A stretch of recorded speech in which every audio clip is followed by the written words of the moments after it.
Hello, and welcome once again to our study course on the Constitution entitled Proclaim Liberty.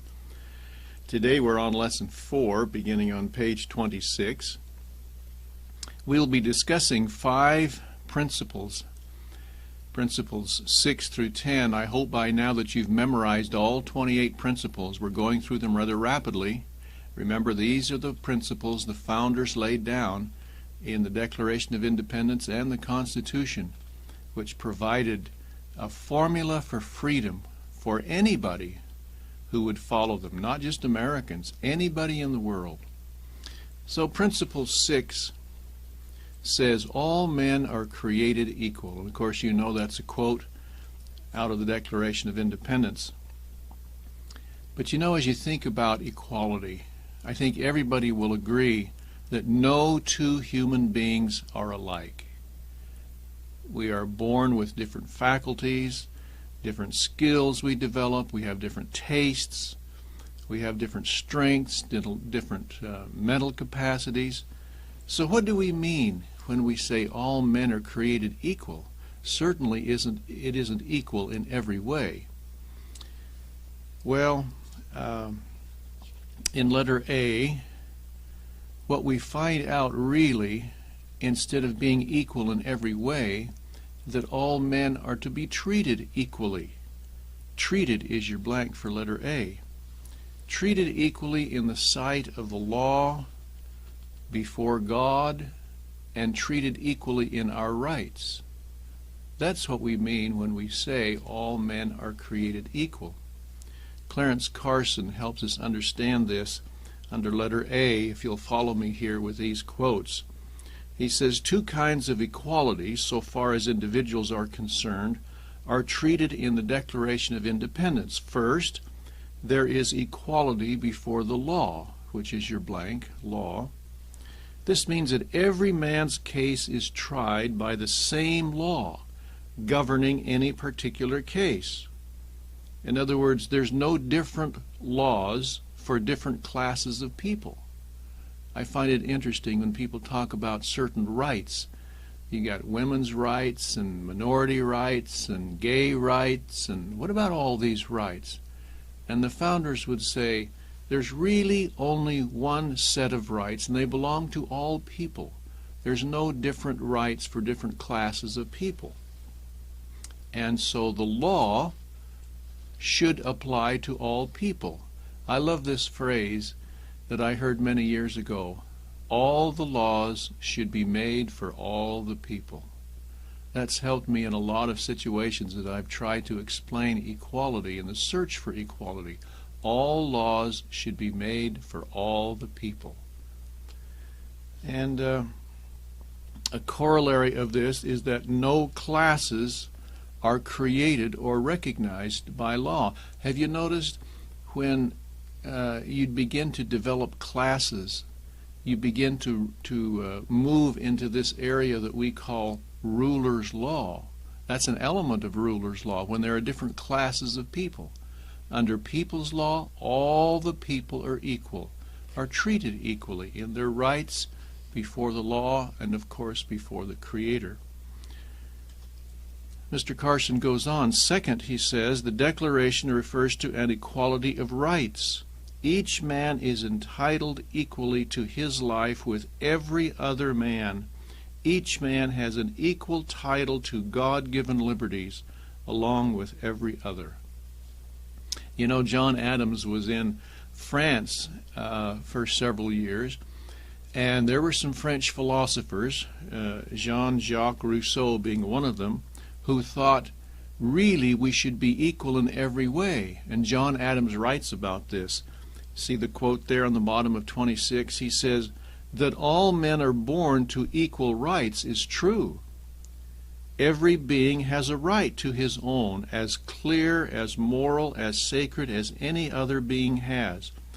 But to teach that all men are born with equal powers and faculties, to equal influence in society, to equal property and advantages through life, is as gross a fraud, as glaring an imposition on the credulity of the people as ever was practiced by monks, by druids, by Brahmins, by priests, or the immortal Lama, or by the self-styled philosophers of the French Revolution.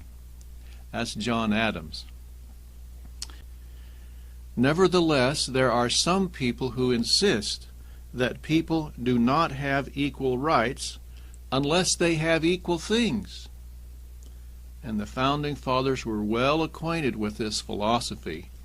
And so we go to the seventh principle on page 27, which says, the proper role of government is to protect equal rights, not provide equal things. You know, in Europe during the days of the founders, it was very popular to follow this huge fallacy, which is your blank for letter A, fallacy, that in order to be equal, you have to have equal things. I want you now to listen and watch this little clip that we've made as an example of providing equal things along with equal rights. Here it is. Do I have this right to stand at the doorway of my home day and night if I want to with a loaded weapon to protect my property from intrusion? Do I have that right? Yes, I think we would all agree I do have that right. Do I have this right to stand on the front of my home on my lawn with my garden hose day and night if I want to protect my home against fire or destruction? Do I have that right? I think we would agree. We all have that right, yes. But do I really want to do these things? What do I want to do? Well, I want to get some sleep. I want to be with my family. I want to teach. I want to do a lot of other things rather than standing in the front of my doorway or with my garden hose on my lawn day and night. And, you know, my neighbors feel basically the same way. Nobody wants to do that every day, all night. But we do have the right to do it. Why don't we want to do it? Well, first of all, it's inconvenient. It's inefficient. It's time-consuming. It's duplicative. And it keeps people seeking basic needs rather than doing things that make life more interesting and more comfortable. So what do? We get together as a community and we say to our neighbor down the street, Joe, how would you like to work for us? And he says, well, doing what?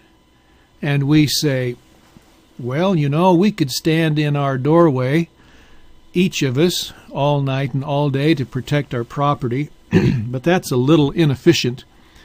So we want to hire you, and we want to delegate to you some of the authority that we have so that you can do it for us.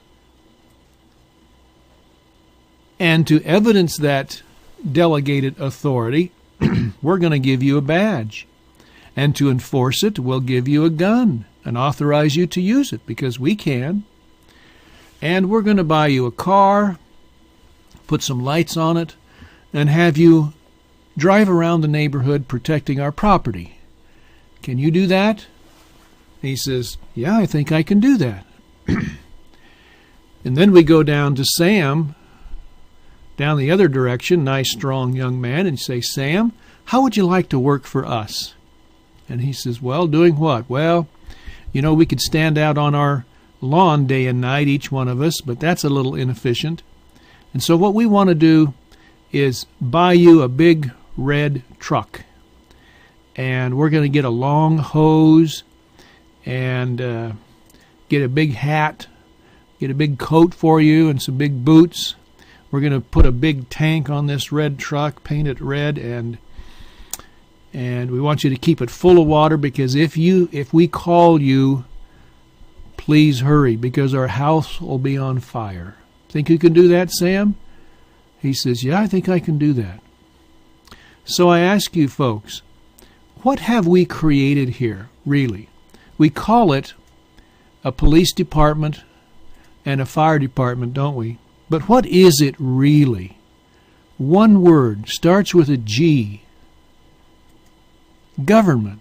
We have created government by delegating to others the power to do things that we could do for ourselves, but for efficiency's sake, we have delegated these to our agents to do them for us. That's all government is, or that's all government is supposed to be, maybe we should say. Now let's take another example.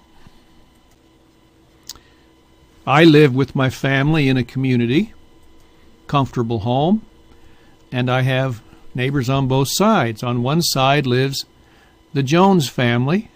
They have 5 children, and I guess he has a hard time making a living because they don't even have a car. And that's pretty tough. And I noticed it's pretty tough on them. They struggle. On the other side of me live the Smith family. Comfortable home, and the Smiths have no kids, but they have 2 cars. And I've kind of noticed that they only drive one. The other one just seems to be extra. It's always there. Now I'm in the middle. And by now you know that I'm a very compassionate and merciful person. And over time, this inequity between the Smiths and the Jones kind of starts to bother me. And after a while, I get up enough courage to go over to Mr. Smith and say, Mr. Smith, have you noticed the plight of the Jones family? And we talk about it, and he says, yeah, that's pretty bad. I'm sorry to see them struggle. And I say, well, Mr. Smith, I have a suggestion for you. You know that extra car that you have that's always here? Why don't you go give that to Mr. Jones? That would really be nice. And he says, well, thank you for the suggestion. And I say, well, actually, I really think you should do it. I insist that you do it, being a compassionate person that I am. And Mr. Smith says to me, get out of here. So I go back home, and I'm pretty dejected that Mr. Smith can be so hard-hearted, being the compassionate person that I am. And this continues to bother me until late one night I can't sleep for thinking about it. So I get up and I go over to this extra car of Mr. Smith. I hotwire that car and I drive it over to Mr. Jones, knock on his door and say, Mr. Jones, I have something for you. A car. You do? Yes, it's all yours. Well, thank you. See, I've made a friend here, haven't I? So I go back home, and I just feel so good for what's happened here. Now we're all equal. And I sleep until I get a knock at the door the next morning, and I open the door, and there stands the sheriff. And he says to me, your fingerprints are all over that car over there. And I say, well, of course. You would have done the same thing if you were as compassionate and merciful as I am. Well, he says, you can tell that to the judge. So I'm hauled in, and it's pretty obvious, and I'm convicted of grand larceny. This is serious business, auto theft. And I'm convicted, and I have to spend a couple of years in the pokey. And while I'm in there, I say to myself, you know, there ought to be a better way to do this. So I developed this little plan, and which I'm ready to execute when I get out. So I come back home, and I see Mr. Smith has his 2 cars back, and I go to all the other neighbors, and I get them all worked up about the plight of the Jones family and how the Smiths have this extra. And I convinced a good number of them. So actually I start passing a petition around to get the question on the next ballot if Mr. Smith should give his extra car to Mr. Jones. And do you know I get enough signatures to get it on the ballot in the next election? And so during the campaign period, We show how the Jones family is suffering and how the Smith family has all this extra, and we're good campaigners. Election day comes, and we win. We win 25-15. This is great democracy, isn't it? The majority of the people have voted for our petition, for our new law. Now it is new law that the Smiths must give their car, their extra car, to the Jones. And not only is it law, but it has to be enforced by the sheriff. And so the sheriff now gives the Smith's car to the Jones. Let's discuss now the basic foundational principles involved in this matter. When you get right down to the very basics, what is the problem here? Well, as we've said before, the only place where the inherent right to govern rests is with the people. There is no inherent right to govern in any level of government, only as it's created by the people, and only as the people give to that government the right to do something. When the Creator gave people the right to govern themselves, that's an inalienable right, and that's the only place where the right to govern exists. And so as people create government, they delegate to government certain rights. And the question is, can you delegate to government some right that you don't have? And the answer, of course, is no. Let's give some examples here. I live in the state of Arizona and in the deserts of Arizona. And in Arizona we have a lot of swimming pools in backyards for obvious reasons. And a number of years ago, a senator in Arizona, state senator, recognized that with a lot of swimming pools come tragedy. And it's true. And it is tragic when a young child falls into a pool and drowns. And so every year we have a certain number of tragedies that happen, especially with so many pools in backyards. So she introduced a bill into the state legislature to make it a state law to fence your pool. Certain type of fence right around the pool with a certain type of gate and certain locking mechanism and so forth. And so I asked my students, if you were in the legislature, how would you vote? What kind of thinking process would you go through to vote on a particular bill like that? And I suggest that you take the issue to its very simplest. Pretend that there's only two people on the earth, you and I, and you're building a swimming pool. Do I have the right to come over to your place and say, I require you to fence your pool? Do I have that right? No, I don't have that right. Then how can I delegate that right to my agent, the government, to make you do it? And you have to say, I can't. You see that concept there? Here's another one. Do I have the right as an individual to make you as an individual buckle up? Do I have that right? No. Then how can I tell my agent, the government, to make you buckle up? Do you see that? Here's another one. Do I have the right to tell my neighbor that he has to get my permission for him to be a plumber? Do I have that right? I don't have that right. But do you know he does? He has to get the permission of my agent, the government, to be a plumber. Do you see the problem here? If I don't have the right to do something as an individual, then I can't delegate that right to my agent, the government, to do it for me. And if the government does it anyway, what do we call that? What did the founders call that? They used the word usurpation. They are usurping authority they do not have.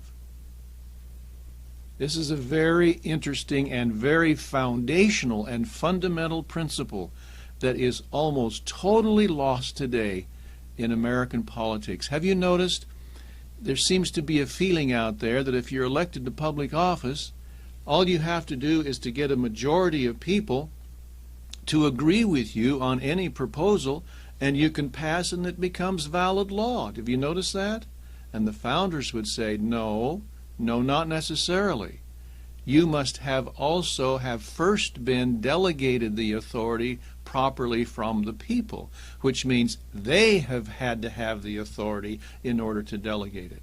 That is a basic principle here, number 7. Well, the founders called these kinds of schemes that are developed in ruler's law leveling. Look at letter B. This, your blank there is leveling, when you take from those who have and give to those who have not. So you can't do that as an individual. That would be illegal for you to do it. But the founders recognize that it is the tendency of government to try to assume that power. They called that leveling, taking from the haves and giving to the have-nots. And what you really find out is it deprives all the people of their equal rights to enjoy their lives. Now, over on the next page, page 28, we say that what people may not realize is that a government which presumes to have the power to take from some and give to others thereby asserts the tyrannical authority to take from all. Once they start taking from some class of people, whether it be the rich or whoever, then all of a sudden they establish that precedent and that authority, supposedly, to take from anybody that they feel like needs to be taken from. And all of a sudden, the poor find themselves in that situation. They begin taking from the poor.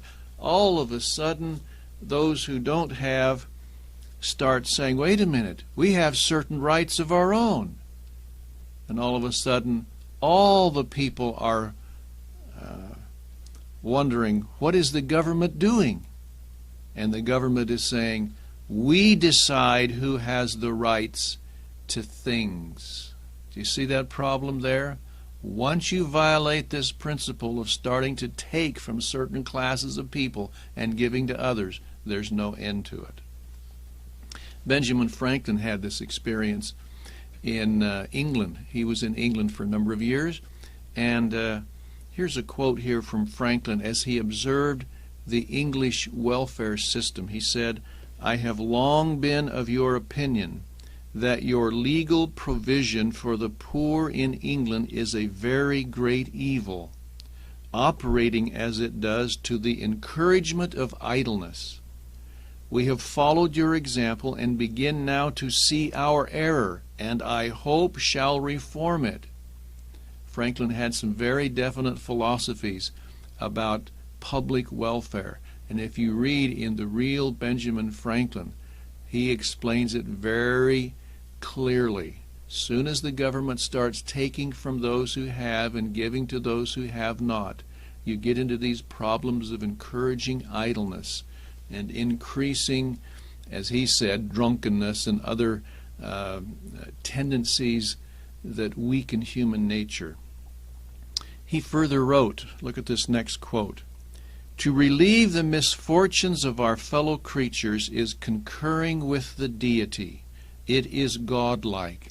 Do you see the founders' belief that care for the poor, they felt, was a command of God? But who should do it? Let's go on.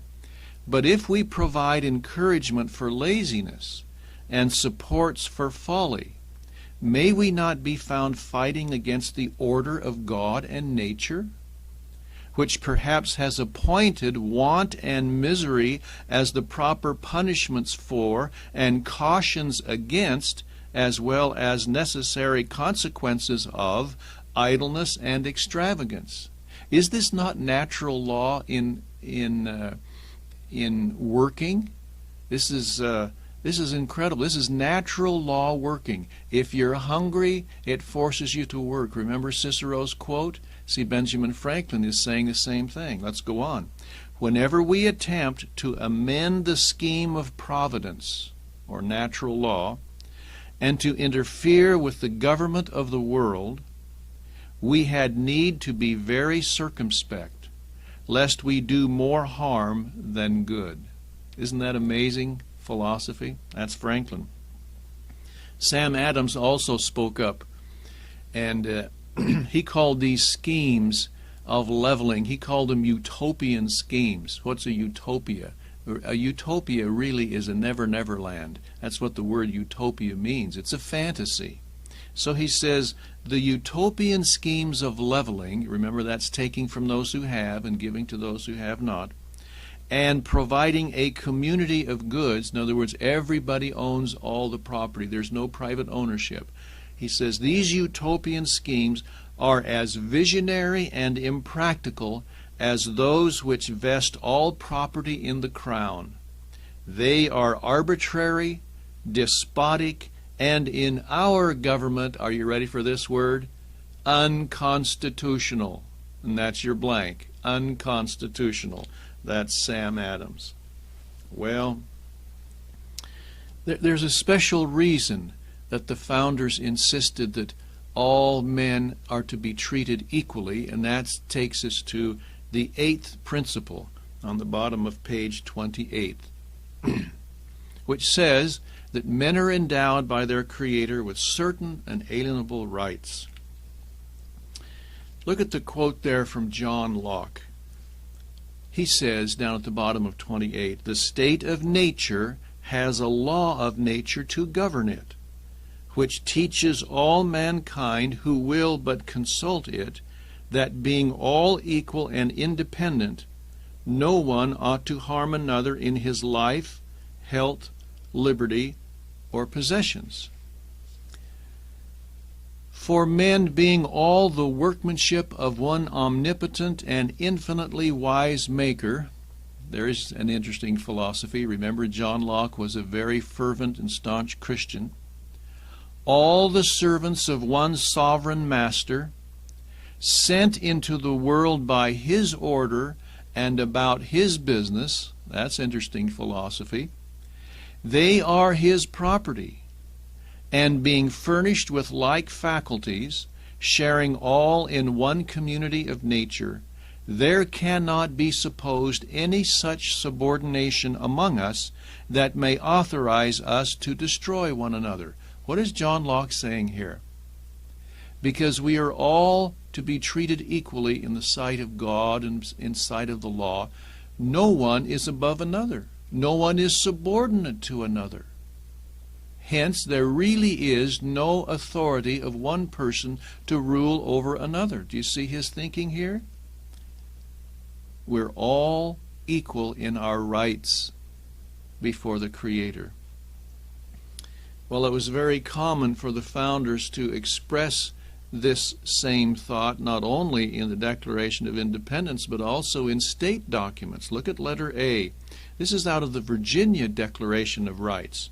It says, all men are by nature equally free and independent and have certain inherent rights, of which, when they enter into a state of society, they cannot by any compact deprive or divest their posterity, namely the enjoyment of life and liberty, with the means of inquiring and possessing property, and pursuing and obtaining happiness and safety. Do you see that wonderful prohibition against the power of government? And so in the Declaration of Independence we say, we hold these truths to be self-evident, that all men are created equal, that they are endowed by their Creator with certain inalienable rights, that among these are life, liberty, and the pursuit of happiness. Now in letter B, some scholars have wondered what Jefferson meant when he said the pursuit of happiness. Of course, this phrase was well understood by the founders. Here's a quote from John Adams that explains that. He says, under letter B, all men are born free and independent and have certain natural, essential, and inalienable rights, among which may be reckoned with the right of enjoying and defending their lives and liberties, that of acquiring, possessing, and protecting property, in fine, that of seeking and obtaining their safety and happiness. You see how he defines pursuit of happiness? Wonderful concept. 11 years before the Declaration of Independence, William Blackstone, we've introduced you to Blackstone, said this under letter C: "And these great natural rights may be reduced to three principal or primary articles: the right of personal security, the right of personal liberty, and the right of private property, because there is no other known method of compulsion or of abridging man's natural free will but by an infringement or diminution of one or other of these important rights. The preservation of these inviolate may justly be said to include the preservation of our civil immunities in their largest and most extensive sense." Do you understand Blackstone? As he reduced all of we have a number of rights. You can list dozens and dozens of rights. But Blackstone says you can boil them all down into three great natural rights: the right to life, the right to liberty, and the right to property or the pursuit of happiness. Over on the next page, letter D, this found its way into several states' constitutions. For example, in Pennsylvania, Article 1, Section 1 says, and there are many state constitutions that have this kind of language in it, by the way, "All men are born equally free and independent, and have certain inherent and indefeasible rights, among which are those of enjoying and defending life and liberty, of acquiring, possessing, and protecting property and reputation, and of pursuing their own happiness." Well, you know, it's fine to say we have rights, but what's needed besides just declaring that we have rights? This takes us to principle number 9. Now, principle number 9 deals with this question. It's fine to say you have rights, but what do you need in order to protect those rights? Principle 9 says, to protect man's rights, God has revealed certain principles of divine law. In other words, you need law in order to protect your rights. Well, look at letter A. Blackstone once again points out that the Creator is not only omnipotent, meaning all-powerful, but as He is also a being of infinite wisdom, He has laid down only such laws as were founded in those relations of justice that existed in the nature of things. These are the eternal, immutable laws of good and evil, to which the Creator Himself in all His dispensations conforms. That's an interesting doctrine. And which He has enabled human reason to discover, so far as they are necessary for the conduct of human actions. Such, among others, are these principles: that we should live honestly, should hurt nobody, that's your blank, nobody, and should render to everyone his due. That's Blackstone. And then he goes on and he says, the doctrines thus delivered by the Creator we call the revealed or divine law, and they are to be found only in the Holy Scriptures. Scriptures is your blank.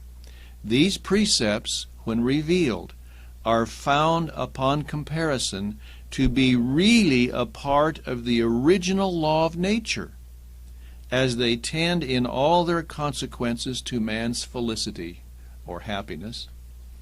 You see what Blackstone is saying? Natural law, and we discussed this in Principle 1, natural law has two parts: cosmic law, which is scientific law, and revealed law, which is the law the Creator gave us right from the beginning for our happiness.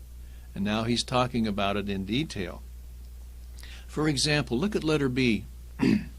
In order to protect the inalienable rights of man for their happiness, the Creator gave us certain laws right from the beginning. For example, number 1, He said,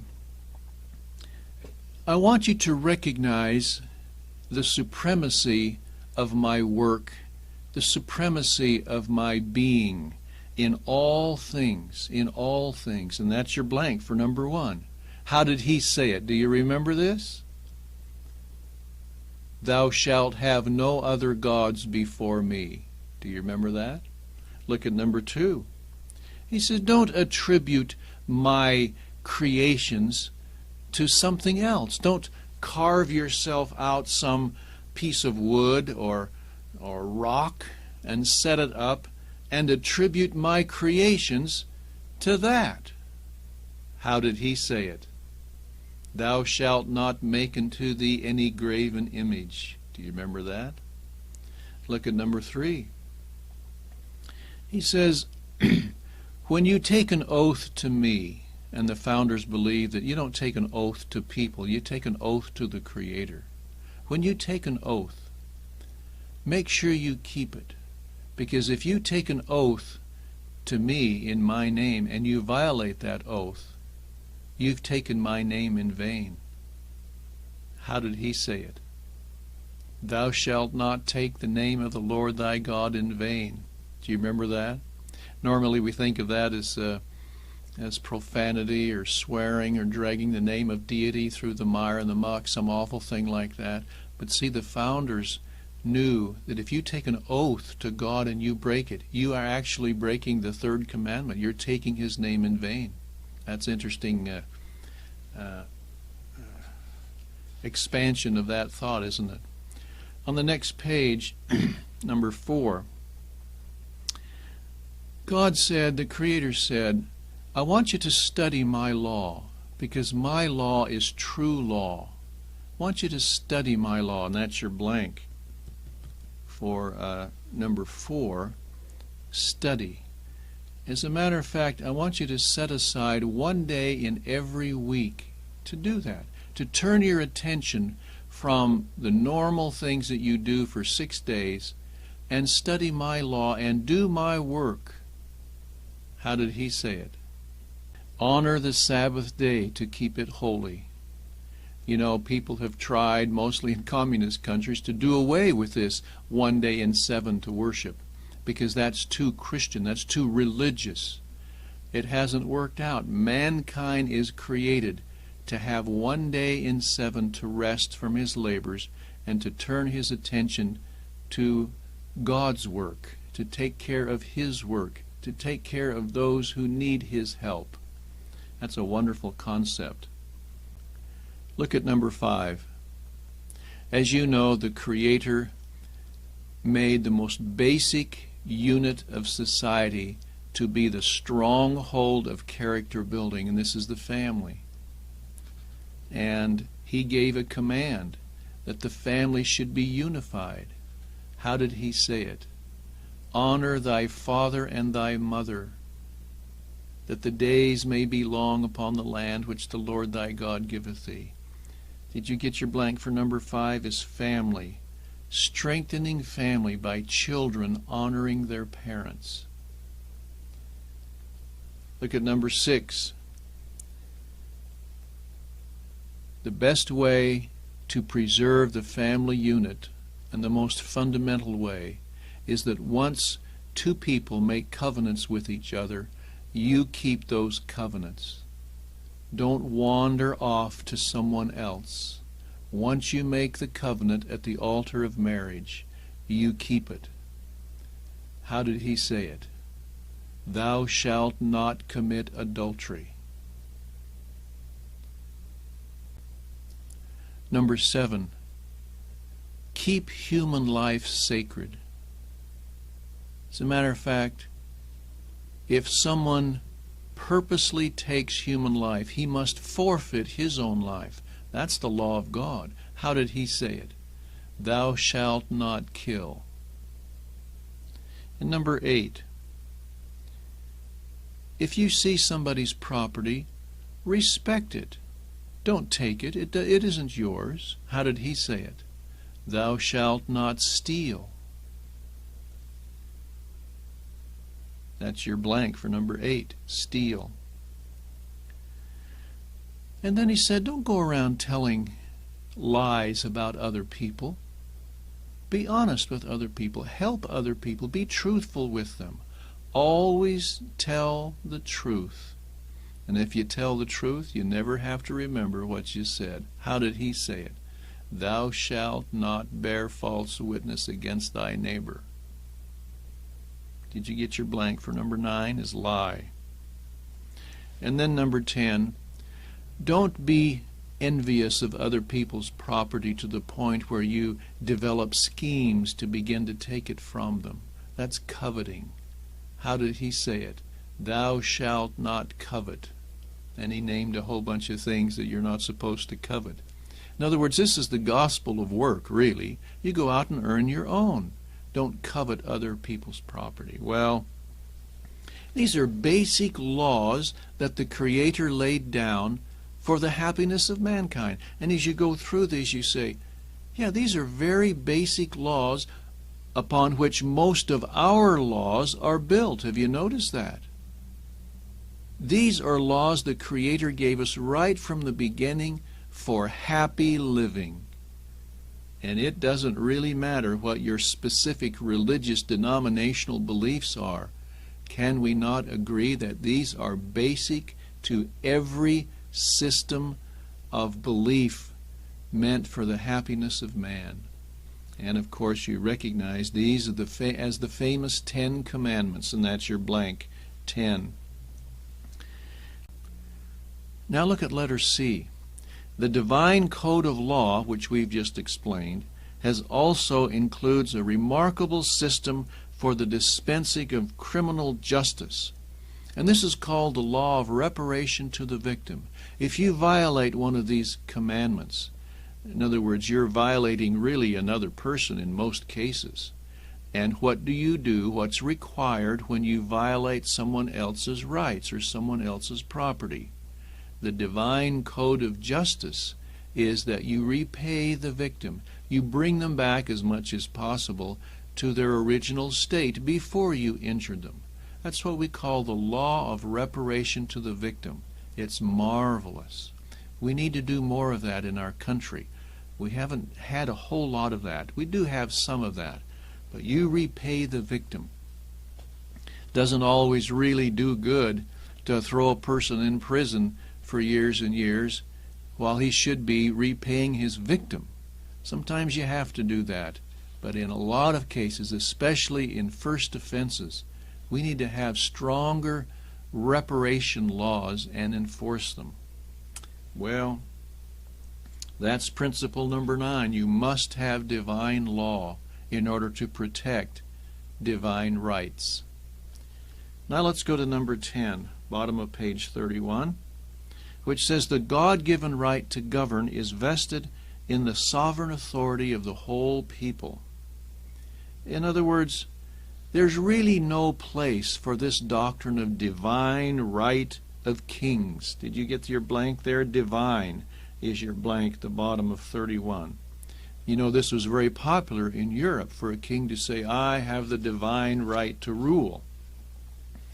Over on the next page, the founders wanted to make sure that people knew that they believed that the rulers are servants of the people.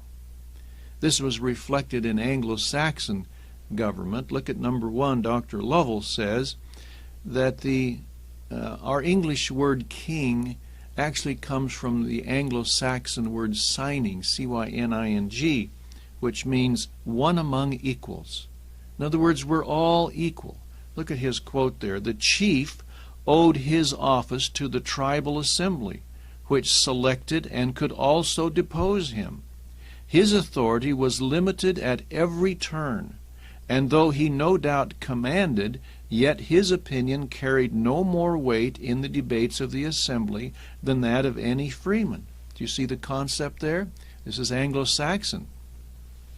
John Locke basically said the same thing.